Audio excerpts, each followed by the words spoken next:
সুপ্রিয় দর্শক, আপনাদের ভালোবাসায় আসলাম এক অসহায় মেয়ের কাছে। আমরা শুনবো তার জীবন কাহিনী। আসসালামু আলাইকুম। ওয়ালাইকুম সালাম। আসসালামু আলাইকুম। ওয়ালাইকুম আসসালাম। আপু, কেমন আছো তুমি? এই তো আছি ভালো। তোমার নামটা কি একবার জানতে পারি? রত্না। রত্না। তোমার ফ্যামিলিতে কে কে আছেন? আমার ফ্যামিলিতে মা, ছোট ভাই আছে। আচ্ছা, তোমার বয়সটা কত? 24। আচ্ছা, আর তোমার আরেকটা কি বললো, তোমার ছোট ভাই না বোন আছে? হ্যাঁ ভাই। ওর বয়স কত? ওর বয়স 8 বছর। ওকে, লেখাপড়া করতেছে? হ্যাঁ। আচ্ছা, তোমার আব্বু নাই তো বলছিল আগের না। ভিডিওতে, না? তোমার আব্বু কি হয়েছে? আমার আব্বু স্ট্রোক করছে। ও, মারা গেছে, এই তো। ও, বুঝতে পারছি। তোমার আম্মু কি করেন? গৃহিণী। কোনো কাজ কাম করে না? না। যাক, তাহলে সংসারটা কার নির্ভরশীল? সংসারটা আমার বাবা যে ব্যবসা বাণিজ্য রেখে গেছে সেগুলো দিয়েছে। কিছুটা আর্ন করছিল, ওটাই বসে বসে হ্যাঁ। খাচ্ছ। তাহলে ওটা সাপোজ ধরো আজকে এই টাকাটা ফুরে গেল, তাহলে কালকে থেকে কীভাবে চলবে? এখন সেটা ঠিক আছে, কিন্তু এখন আমি চাচ্ছিলাম যে কোনো একটা কাজ করব, যেহেতু আমাদের চলতে তো হবে। অবশ্যই। কিন্তু তার ফাঁকে চাই যে আমার একজন লাইফ পার্টনার, জি জি। যে আমার পাশে থাকবে, আমার সাথে আমাকে হেল্প করবে। হ্যাঁ, বুঝতে পারছি। তো তাহলে তোমার বয়সটা বলছিল 24, না?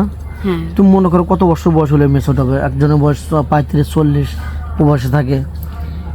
বয়স যেমনই হোক, বয়সে কিছু হয় না, কারণ যেহেতু আমি ডিভোর্সি। আচ্ছা। আগে আমার হাজবেন্ড ছিল, তো এখন চাইলেও তো আমি একটা বিবাহিত ছেলেকে বিয়ে করতে পারবো না, অবিবাহিত ছেলেকে বিয়ে করতে পারবো না, তাই না? জি।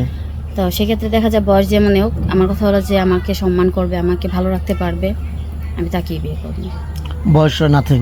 হ্যাঁ। বয়স যত যেমনই হোক, তার মনটা ভালো হলে হবে, এটা তো বলতে চাচ্ছ? যাই হোক, গরিব তো রান্না বাড়া তো সব করতে পারো? হ্যাঁ। যেমন তোমার একটা ভালো একটা পরিবারে বিয়ে হলো, তার বাবা আছে, মা আছে, ভাই বোন আছে, সবাইকে আগলে রেখে পাকশাক করে এভরিথিং চালাতে পারবে তো? হ্যাঁ। সংসারে হাল ধরতে পারবে? আচ্ছা, তুমি তো মুসলমান, না? হ্যাঁ। নামাজ কালাম তো পড়া হয়? আলহামদুলিল্লাহ। ও আচ্ছা, তোমার কি যৌথ ফ্যামিলি ভালো লাগে না সিঙ্গেল ফ্যামিলি ভালো লাগে? যৌথ। যৌথ ফ্যামিলি। এমনটা কেন হয়তো মানুষ চায় সিঙ্গেল ফ্যামিলি চায়, শুধু স্বামীকে চায়? চায়, এখন সবাই তো আর একরকম হয় না, তাই না? আর সিঙ্গেল ফ্যামিলিতে তো দেখা যায় হাজবেন্ড বাইরে থাকে, সারাক্ষণ আমার একাই থাকতে হবে।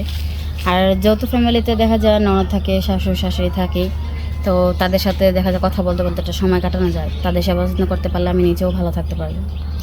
আচ্ছা, যেমন তোমাকে প্রবাসী কোনো ভাই বিয়ে করে চলে গেল, তোমাকে আত্মবিশ্বাসে রেখে গেল, তুমি কি কার সাথে পরকে লিপ্ত হবে? স্বামী আসবে 3 বছর পর, আমি পরকে করি, এখন কেউ তো দেখবে না।